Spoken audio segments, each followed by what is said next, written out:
Well, good morning, and thank you all for being here this morning. My name is Judson Hill. I serve in the Georgia Senate for Marietta and Sandy Springs.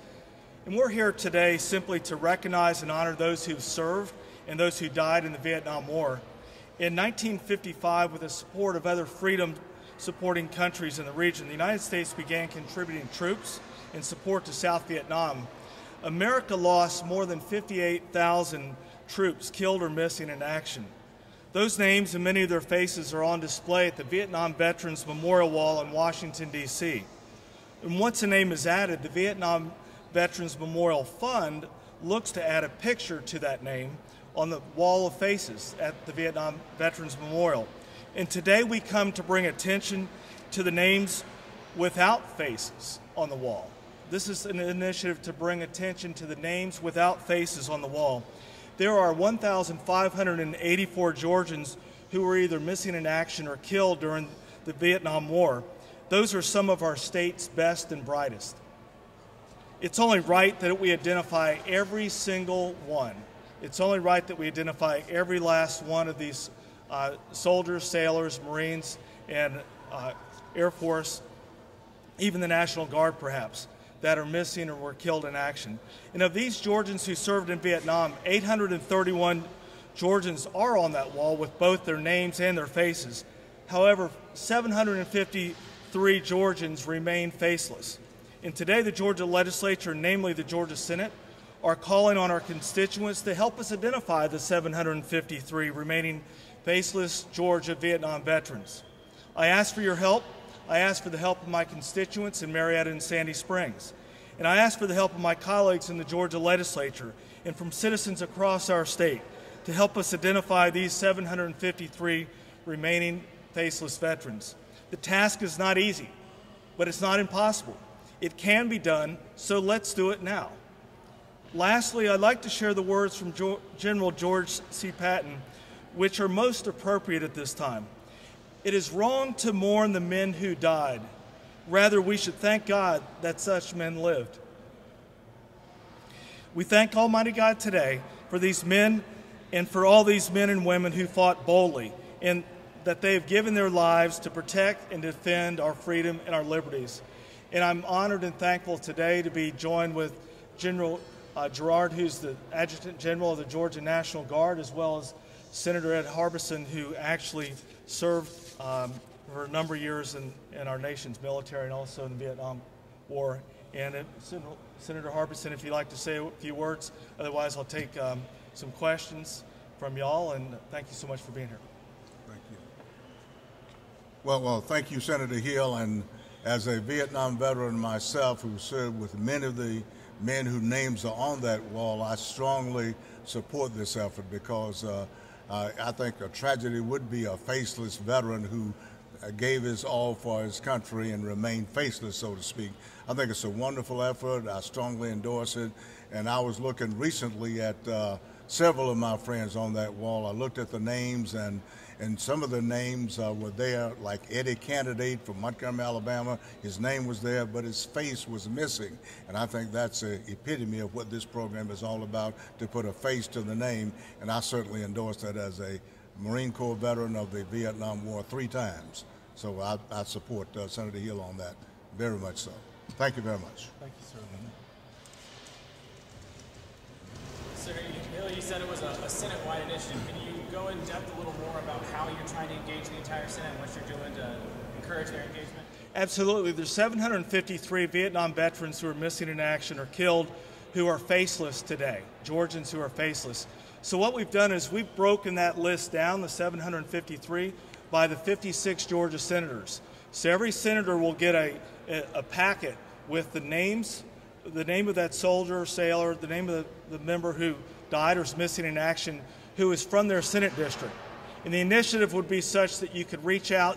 We're encouraging our Senate colleagues to reach out to the Rotaries, to the Kiwanis, to the church, to the high schools, to look at the old school yearbooks and one by one be able to find those pictures. There's a website that's on the press release that actually the Vietnam Veterans Memorial Fund provides a mechanism for someone to, on their own, upload a picture of any of these individuals that they find the names of. And it's only right that we do this. This is a United States initiative. We are the second state behind the state of Tennessee to take on this effort as their legislature. And I'm going to encourage strongly that the Senate and the House, that we join collectively as a state, as communities, to do what's right, and that's to honor these men and women who serve so valiantly and proudly to protect and defend us. 750 seems like a lot. Is the Georgia number higher proportionately than other states? No, it's not. I think it's about normal, especially based on your population, kind of averages. It was 1,584 that were lost or missing in action or were killed in the Vietnam War, and we've gotten over half of those with faces. So it is a big effort, but I think when we break it down between 56 Senate districts and 180 House districts, that it's very doable. We might miss a couple of them, but I'm not ready to give up, and actually more than interested in taking on the effort, encouraging collectively 236 senators and representatives to be successful in this effort. Not for them to be successful, but to be successful in proudly recognizing and honoring all of our troops from whatever war and wherever they serve, whether it's home or abroad. Forgive my ignorance. This is not the Black Bridge wall, right? This is a separate display, faces on the wall, or the wall which has the names of all 58,000. Correct. This is the Vietnam Memorial Wall, as you may recall, has about 58,000 names on it. Each of those names obviously is a man or woman who served. And there's a Vietnam Memorial Fund who, next to the wall, near the wall, has inside to protect the pictures and all, has those pictures. And so the fund has initiated this effort, this project, several years ago. They've been very successful, but we're still shy, as I've stated, and we're here to help and support that effort. Thank you all so much for being here. Yes, sir. Deadline that you would like to There's not a hard. It's a hard date, but is there a time that you'd like to say we've got it done? I'd like to see it done by the end of this 2016 legislative session, recognizing we have Thanksgiving, Christmas, and other holidays coming up, and the Georgia legislature is back in session. But what a great time to do that when we're so engaged with our communities, especially when we're in session, to do that.